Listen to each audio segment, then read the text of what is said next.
Turn you up here. I want to be able to hear you. There we go. You got me. Was I doing something wrong? I feel like I was a success. You're good. No, you're good. Well, yeah, we're successful. Okay. All you. All you. How are you, man? I'm doing good, man. How are you doing? Good here. You know, just hanging out at the house. I got the tree up behind me. To see you with a Christmas tree. Yeah. After seeing you on Bad Moms Christmas, totally different connotation now, man. Yeah, you know, I really can't. Look, here's the thing. You get these opportunities as an actor. Some of them are like the show that I'm on. I get an opportunity to do these pretty amazing things, and I think the message that we're the message, you know, what people get out of the show, like you were saying earlier, is something special. People will come up to me and tell me that, and it still happens. We're in our 5th season, and people will come up to me and say, you know, I called my dad. I haven't talked to my dad in years, or I finally made peace with fill in the blank, or whatever it might be. I apologize for whatever that might be. And we've been able to help a lot of people. And then there are other roles, as you know, that you get as an actor that are just pure fun. And I read that and I thought, well, you know what? I mean, I don't know how many opportunities I'm going to get to showcase that side of me ever again. So I went ahead and did it. Oh, and how it is. You read the script, the script calls for you to have like basically the biggest dick in the history of life. Okay, I'm in. I mean, it's not. Come on now. You really get to act then. Well, it was the other part. It was the cast that I got to work with, and it was the fact that it was a holiday movie. Believe it is a holiday movie. Believe it or not. Full of shit right now. You're giving me actor speak. You're so full of shit. It's because you had a huge dong in it. And it's like I would pay to have that role. Are you kidding me? Because then everybody would look at me in public and be like, "Oh, I saw it in the movie." And yeah, no, you get my marketing like. I actually got paid, so it was the best of both worlds. What do we dive into? I'm gonna dive here. Where's yours? Where's yours?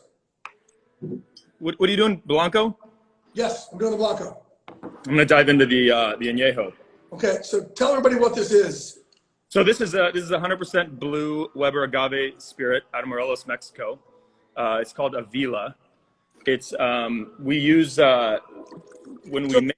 It's not a tequila. It's an Avila. It comes from a different region of Mexico. It is 100% blue Weber agave, and it has a lot of the characteristics of tequila, but also a lot of the characteristics of mezcal. So we use the process that mezcal uses to distill their spirits. We use a little bit of that, and then we marry it with the process that tequila uses, which is steaming the piña. So we roast, we steam, we do it in different levels. We have 3 different expressions. We have a Blanco Reposado and an añejo. The añejo is the one that I'm enjoying. And it's great. It's a great region of Mexico. Our land that we there you go. Right, really clean, right? Beautiful packaging. Yeah, thank you. We're proud of it. And we our property is right at the base of a volcano, El Popo. This volcano that comes down and it replenishes all these minerals and all these wonderful things that the plants love. So it's a unique piece of property. It's a unique way of distilling a spirit. And we're proud of it. We keep winning awards, so everybody else like it too. I'm gonna indulge. I love it. Hey, we gotta toast each other. L'chaim. Here we go. Happy. Yeah, you know what? I have no idea how to do these virtual things. Like normally we would be together enjoying this, but last time you and I were together out, I think the bill was about $5,500 at the sushi place where we were just drinking. Was it? I didn't pay. You just showed it to me, but I didn't pay. Well, do you remember what happened that night also? So you and I got pretty inebriated. We were at a sushi place where we got the omakase, which is incredible. But yeah, you were like, let's get the best alcohol to pair, and they were giving us like Japanese whiskey, like 1,000 shot. And you remember Eddie George FaceTime me? That's right. In the middle, and asked a favor. Do you remember what that was? No, I don't. I mean, how much did I have? Well, same with me, because here's the point of the story, is he had FaceTime and said, hey, can my son, he's trying to get acting, could he come out and crash out with you for a week or so? And I said, yeah, absolutely. You and I was gone. And next thing I know, about a week and a half, 2 weeks later, I get a phone call from this kid like, hey, Mr. Glazer, I'm 2 hours out. I'm like, what are you talking about? And I think I remember this now because I called him. I'm like, dude, Eddie George's son, he called to see, hey, son, come and stay with me. And I just didn't remember it. Next thing you know, I got a house guest and it said he joined the sub. Great. How long did he stay? 2 weeks. Okay. Well, Yeah, 2 weeks. that's great. Good kid. Good That's kid. wonderful. It was great. So how are you, I'm curious, 'cause you're a big fitness guy like me, I try to be. And I over the quarantine, I think back in, I think it was like May or something like that. I don't remember what month it was. I tore, and injuries, right? I tore my bicep arm. Okay. And I guess it was done by like 2% of the ligament was holding it together. I had to go in and repair that. And so I've been in rehab and things like that. I'm back like sort of 100% now. But I built this gym at home. And I know you're a big fitness guy, obviously. Oh, that's how I met you, through Unbreakable. Yeah, yeah. And so what are you doing to stay? Because I know a lot of people are wondering, I know I was, what do you do? Yeah. You don't have access like you normally would at a proper gym. So what do you do if you can't build a gym or you don't have, what would you recommend? Well, first of all, I tore my labrum and 2 rotator cuffs. And I did that coming out middle of the quarantine, right before football season started. I didn't realize how bad it was. I knew it was messed up. I didn't realize. So actually 2 days before our first show at Fox, I went in for a 3.5-hour surgery, breathing tube, everything. Going in, they said it was just a scope. I didn't know. But I had to, right? Our mental health. Look, I train for my mental health. I don't work out. I mean, if I could work out and look like you, I would, but it doesn't matter what I do. I'm not gonna look like you, but I do it for my mental health. If you were as strong, you'd kill yourself. You're twice as strong as me, at least. Yeah, I'd rather look like you and be weaker than be strong like me and look like me. So, but I have to do something to keep the roommates in my head from arguing with each other, right? And like, again, I'm fucked up, and I'm good with my fucked upness. And the thing I try to do to help me myself is training and working out. So I would shadow box at the house. I would do sprints. I actually, in the morning, I get up every day and I meditate. And I put on one song and I just breathe. And the second song and I meditate and I talk to God about things I'm grateful for. Even if I'm in a horrible mental health space, I make myself say things that I'm grateful for. Then I do a song of positive affirmations, things that I will make happen. And then I go and I get a 10-minute sweat, like right out the gate. Like, so I'll run hills outside my house, or I'll shadow box or something, and it gets my day to start a little bit better. Right. Yeah. It's important. I mean, the way that you just said that, the mental health aspect of it, it's not just, and for me, and I think a lot of people that work out as well, it's not just about trying to get physically stronger or trying to see if you can grab the bigger weight and move it to a longer distance. It's up here too, and it's in here. It's in your heart as well. Yeah. And I think it helps your life and sort of the way that you deal with other people throughout your day as well, right? Absolutely. We call it behind our rib. We told you when you were with us in Unbreakable, right? We're working behind our rib cage and between our ears. That's why, like, we have no mirrors at Unbreakable. Because we're a team. I don't want anybody's back turned to anybody else. So I want you to have a team that we're all kind of building us up from the inside out. All right, I got to ask you this. Right. Okay? Because look, for all you guys out there, Justin would come in and train with us, and you'd have all these football players, and as he would come in, it'd be the day after This Is Us airs, and we'd all be like, "Hey, Justin, screw you!" Like, we're all crying. We're all just, "Oh my God!" So this is what happens. I walk into Unbreakable. When you walk into Unbreakable. In Hollywood, you walk in and people start screaming your name and clapping and woo! People are going nuts for you. Feel like it's great. It's a great feeling. When I walk, I get it. Screw you, Hartley. What do you and so it's a little different for me, but it's incredible. You come in, we're like, "You watched This Is Us last night?" "Yeah, man, I watched it." "Yeah, me too." "Fucking Hartley." "Oh man," like, and we just start welling up with tears again. So do you cry like the rest of us do at it, or do you do so many takes it wears off? No, you know what? We have a really, this is either going to make my fellow actor friends, they're either going to be impressed or they're going to hate me. We have such a professional crew, and director and producers and studio network, everybody. The actors are incredible. The actors that I work with, they don't need a lot of honestly, they don't need a lot of takes. We'll do it. I mean, we'll do it until we get it right. Sometimes you need more than others, but You're basically saying they're better than every other actor out there. That's fine. I agree with you. Good. Yeah, that's right. That's right. No, You're right. I'm saying that when you have writing like that, when you have material like that, that gets you. All right. So when you're acting it out, does it get to y'all? Or you? Yeah. You know, I don't think when you're watching that show, I mean, I know for me, I'll speak for myself. When you're watching Kevin go through stuff on that show, you're not watching. I'm not really acting. I don't think there's any other way to do it. I don't know if it's because I'm not as talented or what, or if it's my process, and I really don't care. But I know that when I'm doing something, I always come from the place that if I'm going to ask somebody to watch a performance of mine, watch our show for an hour is a long time. People are busy. If we're going to ask people to do that, the least we can do is really do what we say we're doing. So to go in there and to act, I mean, I think people are smart enough to see right through that. I think probably my best sort of way of doing it is just to kind of go there and try to figure out what this guy must be going through, really live in his skin, and just listen to the words that are coming out of my mouth and listen to the words that are being spoken to me. And really, there's not much to do after that if you're hitting your mark. It's so well written. It's a beautiful show. But yeah, we get emotional. I read the script, Jay, and I act in the scenes, and I know the stories, and I know where the show is going even. And when I watch it, I get emotional because we have this. Once they put the score in, it's great. It's visceral. It's great.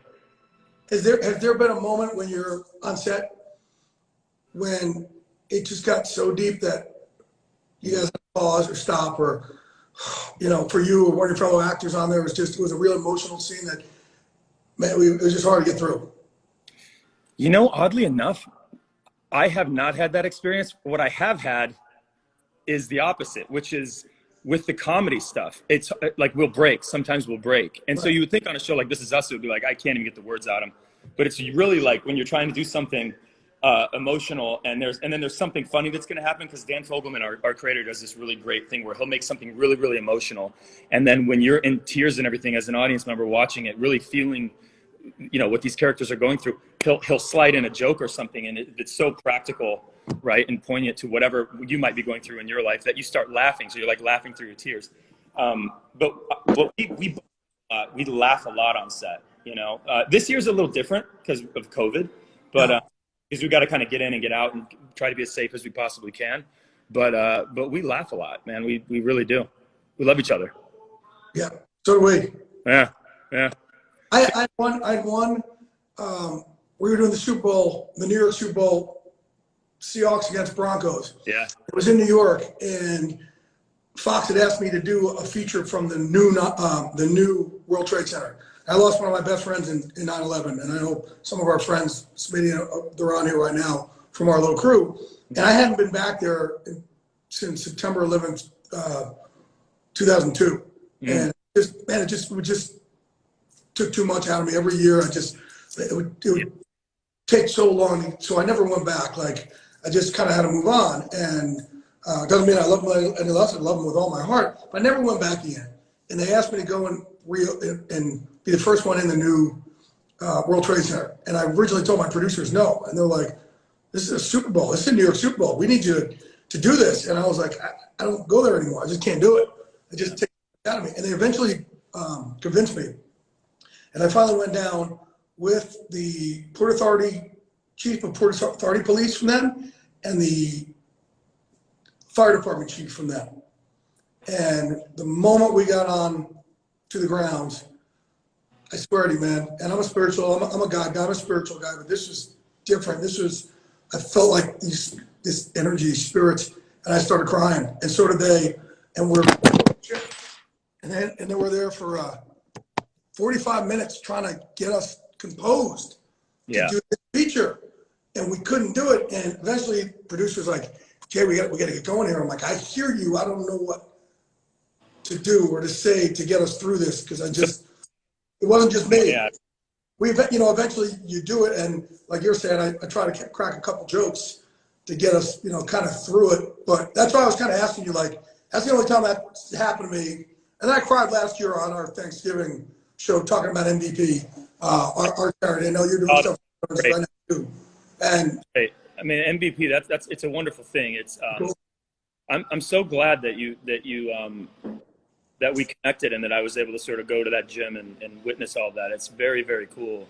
I know by now everybody knows what it is, but it's such an interesting, I don't know, it's neat. Like taking what you do for people that you work with, and you see what happens to some players when they retire or when they get injured, or all these things that happen to these very, very young, capable men. And it's you know, merging that with this idea that these people will go and they'll fight with their lives, they put their lives on the line, right, for us, and then they come back, and it's almost like they have to be rebirthed or something. Like they're lost, they're forgotten. It's an awful situation, and with all the suicides and stuff, and it's just a terrible thing. But that MVP charity is really wonderful. I've seen it in action, and it's cool when you're in that room. You can see it. You can feel it. It's really, really great. And you've inspired me to get involved with this charity called Operation Therapy, which is we're providing vets with service animals. So we have therapy horses, we have dogs, and we're doing it kennel free. So it's our goal is to sort of become the largest provider. We're gonna have the most dogs for these servicemen and women that come back and they need these animals. And you can do the research and you can look and see how. And I think you probably already know how helpful that is. I mean, it saves. So. That's good for you, man.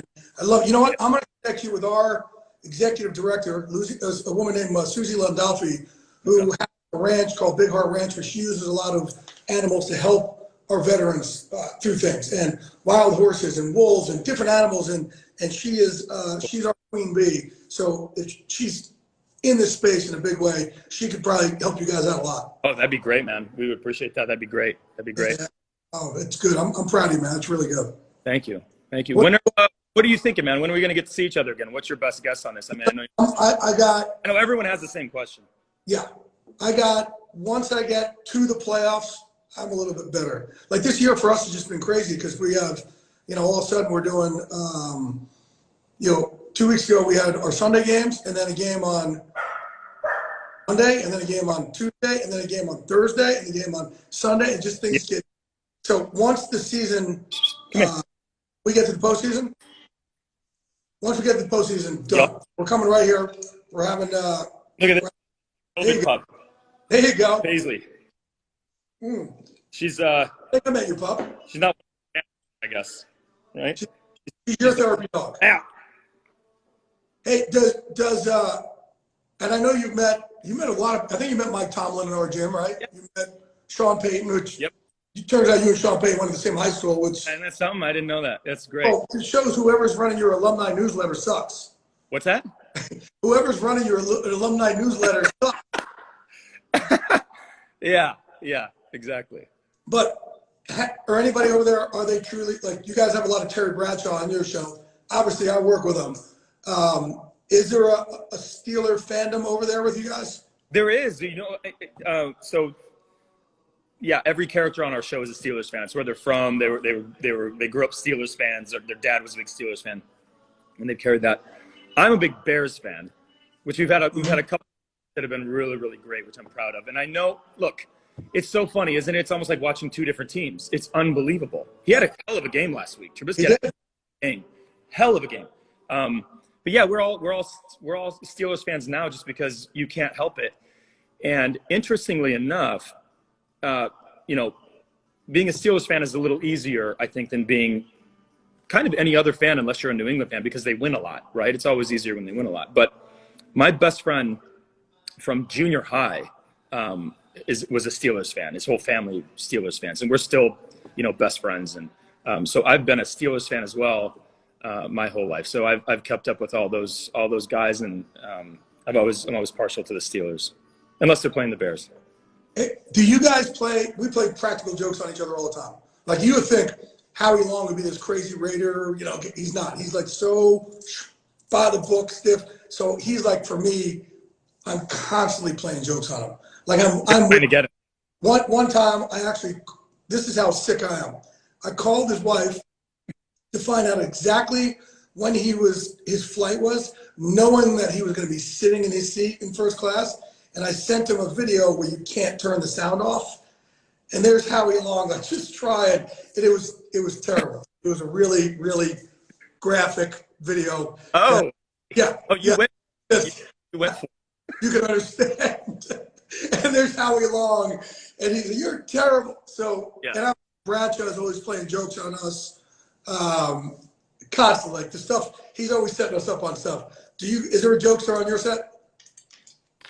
I think everybody would probably say it's either me or Chris Sullivan. But here's the thing: we're so strapped for time, especially now, that I wish I could tell you some great practical joke. And here's the other thing: is if we play a practical joke on someone, and it takes, I mean, that's just money, and that's the first thing they're going to be like. Is like, you know what that costs the studio? You have any idea? I was on a show called Smallville years and years ago. Huh? And we had a guy on that show, Michael Rosenbaum, who played Lex Luthor, and he used to play practical jokes all the time. Like he's a funny dude. He'd be in the middle of, Tom Welling would be like in the middle of something, Superman That works out Unbreakable too. ripping some metal thing off of a door, whatever, some superhuman thing.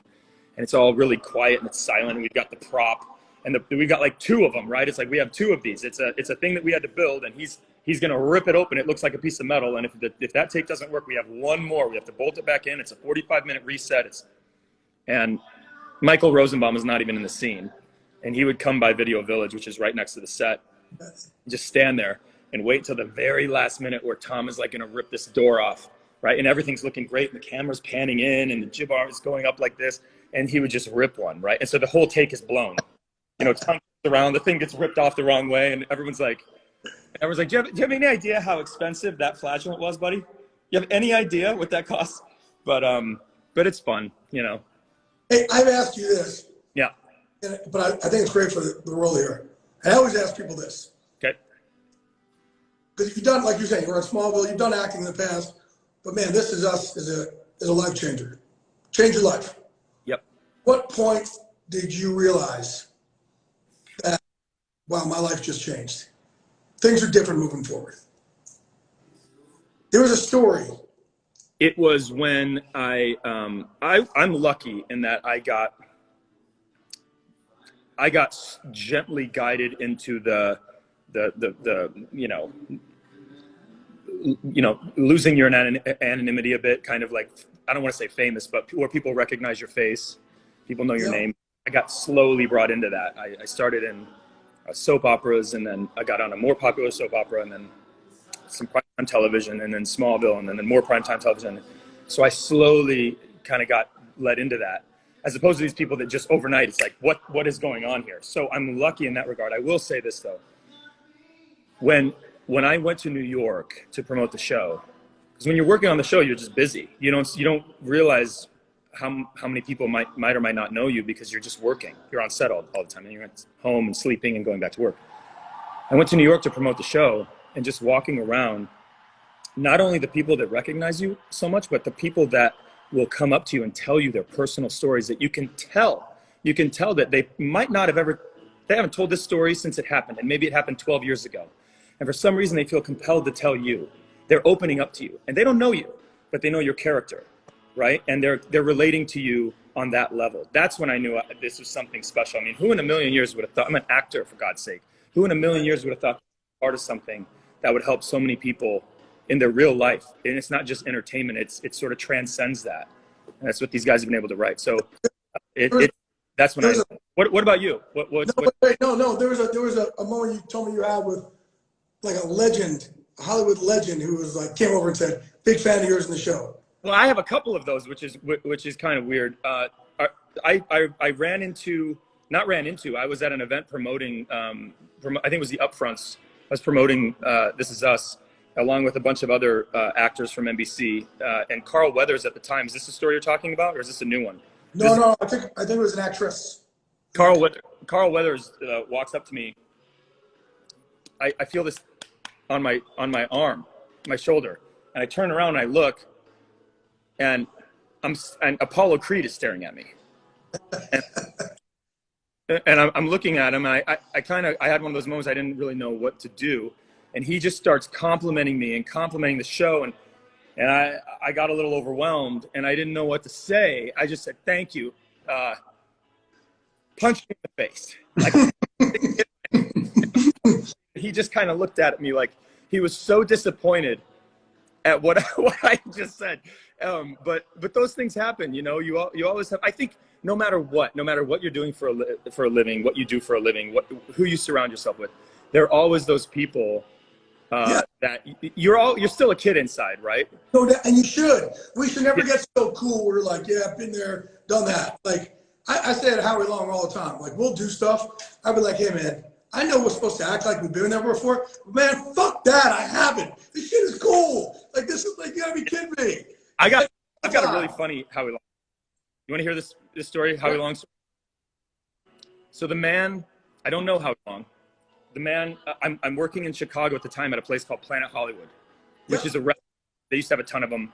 And they would have these things where celebrities would come in if they had a new movie or a book or whatever, and they would just stroll in. We knew they were coming, but nobody in the restaurant knew they were coming. Like the patrons didn't know. So all of a sudden, Demi Moore walks in, or Bruce Willis walks in, Arnold Schwarzenegger, whoever walks in, and people are just going absolutely crazy. I mean, it's out of nowhere. They're eating lunch in a place called Planet Hollywood. They're looking at, you know, props and memorabilia from movies and stuff, and then all of a sudden they look over and there's Bruce Willis or whatever. So Howie was doing his movie. What was the movie? You know, Firestorm or Broken Arrow? Firestorm. So he's promoting. Classic. And they like Howie Long's going to be here, and I was like, awesome, this is great. I can't wait to meet him. This is going to be fantastic. I'm like a host at this restaurant. I'm not even old enough to serve alcohol to wait tables. I'm a host. People walk in, I'm like, here's your table. That's all I could do. I was too young. I think I was like 17 years old or something. So Howie comes in, and before he comes in, they're like, we're low on, we don't have any bouncers. We don't have any security. So here's a jacket. And they gave me this jacket that said Planet Hollywood Security. And I'm like, what? And they're like, you're going to be Howie Long's security. Well, at the time, Jay, I was like $135. Like, I mean, I was so skinny. And Howie is, he's a large man. 272, yeah. Dude can do some damage. So he walks in and I'm his security. Like, what is going on here? And I stood there and I tried to keep him clean as people are walking up, and he's signing posters and he's being very nice to everybody. And he kind of glanced over a couple times. Like, I think he was wondering what the hell I was doing. The skinny kid, like standing there over his shoulder. Like is he going to try to choke me or something? Because I was a little overwhelmed to be so close to him. I was a little starstruck. And I was also like, he could have put me in his pocket. I mean, I was so little. And I'm supposed to be guarding this guy who doesn't need anybody to guard him. But he was very gracious, and he said, I remember him being like, thank you very much, I appreciate it. And you know, I know what he was doing. I across the street, but he was save him from any unruly fans. Yeah, exactly. Yeah. But great crew, man. That's a fun show to watch. I really enjoy it. And I know everybody else does too. I mean, people really love what you guys do over there. It's fun. We have so much fun. I'm still waiting to wake up in 5th grade, and none of this has happened. You know, and it's just, you know, and I struggle in the off season. When I'm not with these guys in the off season, I struggle. Like, man, I need these cats. And even this year, when we started filming, and you tell me how it was on your set, we started filming, we were almost like, is it okay for us to have fun? We're allowed to smile, we're allowed to laugh, because there's so much anger and hurt going on in the world right now. Even though like both our jobs give people escapism. Right, and to take us away from the real stuff that's going on, and I think we struggled a little bit with it to start, but then we definitely have gotten our groove. What about you guys when you went back to filming? Yeah, it was interesting. I mean, all the rules changed. We have a set that is. It's interesting how quickly you adapt to sort of a new way of living.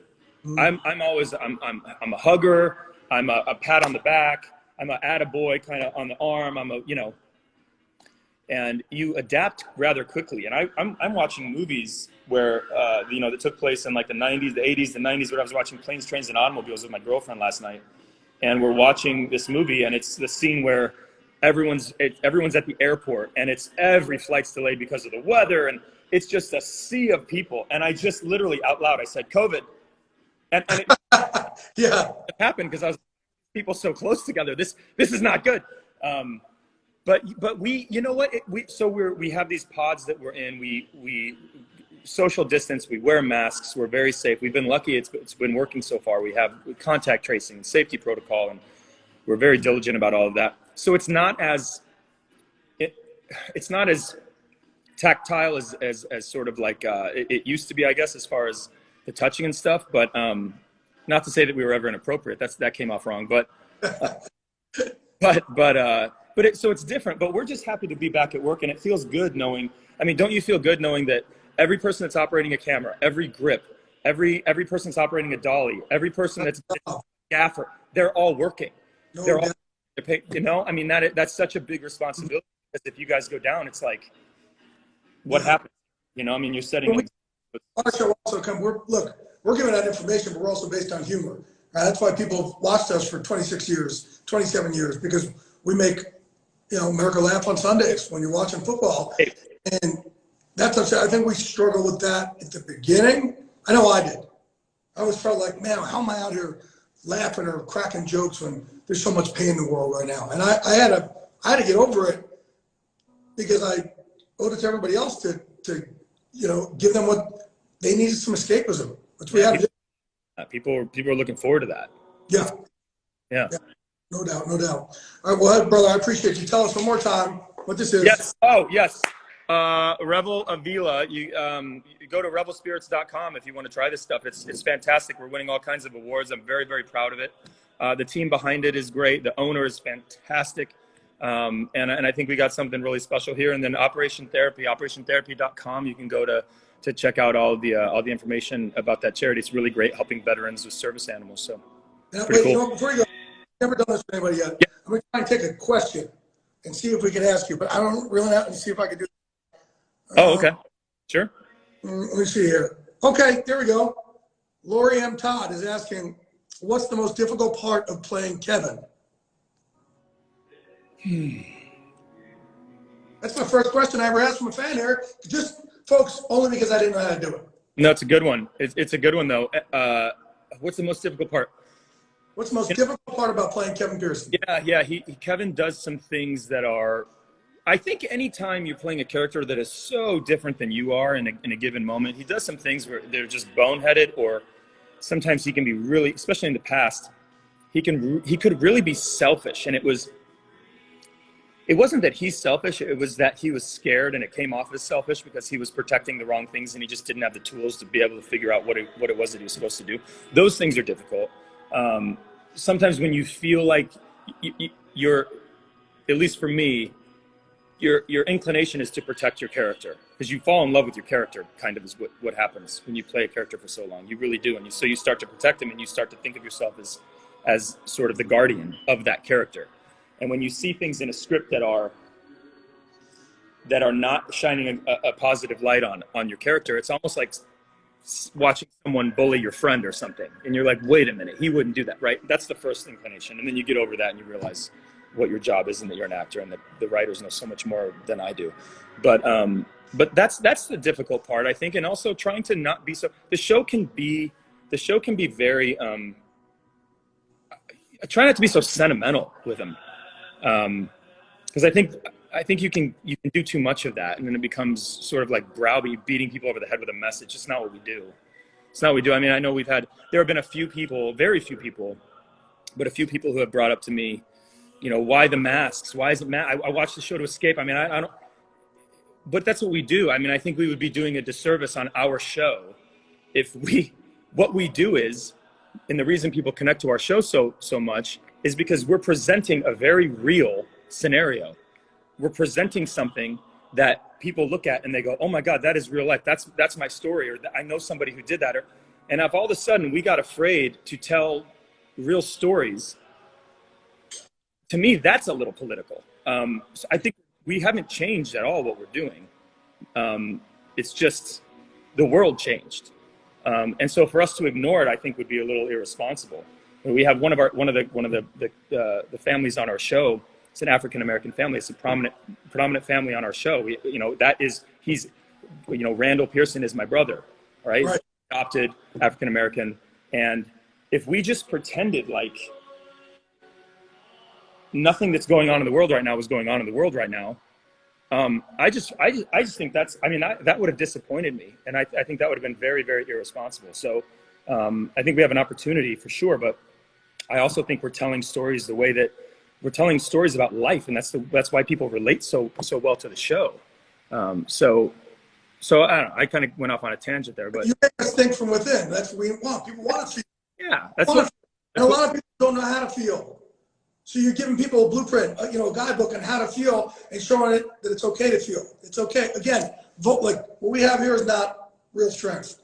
Vulnerability is what really is true strength. And you guys are teaching people vulnerability. It's beautiful. Thanks, man. Thanks. Yeah. Lucky man. Lucky to be able to. When you come into the gym and you make us all cry, just play it off. But no, I cry my ass off on that. That's great. You make all of us. You guys. There's not too many shows that have been a game changer. This show has been Thank you. It really is. And I think it's cool watching you. Look, Jennifer Morrison trains with us at Unbreakable. You're working with her. Love her. Right? Yeah, she's Sly. You worked out with Sly at the gym. It's like it's pretty wild. He ended up on the show. I got to work with him. Right. What in the fuck is going on in my life where I get to work with Sylvester Stallone? What's happening? You worked out with him at the gym before, didn't you? Huh? You worked out with him at the gym too before. I worked out with him at the gym, yeah, which was unreal. But then to work with him on set, it's like, what's happening right now where I'm trading lines with Sylvester Stallone? No doubt. I mean, like, arguably the greatest action hero of all time, right? I mean, Rocky, Rambo, are you kidding me? Absolutely. Yeah. What do we, I mean, this is I went in when he first started coming Unbreakable, I held mitts for him, right? And he goes, bop, bop, and he starts throwing his 1-2, and he throws it across. And I said, no, it's right here. And he says, usually I'm going camera 1, camera 2. And he started laughing. He goes, I've been hitting mitts since 1986 with Dolph Lundgren and Rocky IV. I'm like, are you shitting me? Is this really going on in my life right now? And now we become, you see us, he and I are tight, which is like, he's great. He came in and he worked one day on our show. It was a full day. He got all of his work in. He's a busy man. So we had, I mean, it was more than one day's worth of work, I would imagine, but we kind of had to pack it in one day because he's a busy man. And we worked the whole day, cracking jokes the whole day, knew every single line, gave a different take every time, uber professional, fantastic actor, great shape, great personality, raps at the end of the day, gives a really quick 1.5, maybe 2-minute speech that inspired the entire crew. And then the man walked off, if I remember in my head, it was on water off into the distance. It was just like, that's a movie star. Yes. Great. It was a great experience. He's an icon. He is. I got over to his house last year with a crazy day and to watch a fight. He's like, hey, you want to come over and watch the Joshua Ruiz fight? I'm like, yeah, dude, you're Rocky. You're like, yeah, that's cool. Hey, so you're going to be getting, I called GNC today, make sure that you're going to get our line, right? GNC.com. And then since I literally got to get you this right here. It's our CBD Champions and Legends. Since you tore your bicep, I got to get this to you like ASAP. So you'll get that as well for coming on the show. I'm telling you, I use it for my TMJ. I've used it for my shoulder. I trained 5 months using this with a torn labrum and 2 torn rotator cuffs. I was training Alden Smith, and even in quarantine, and man, it got me through it. So that's this stuff is great. I'm telling you. So I will send all that over to you. Absolutely. I appreciate you sending me this, and I will connect Susie with you this week also, or right after the holidays, so we can get more combat vets, service dogs. I think what you're doing is incredible, brother. Great. Thank you, man. I appreciate it. Thanks for having me on. I'm proud of you. Love you, dude. All right. Bye now.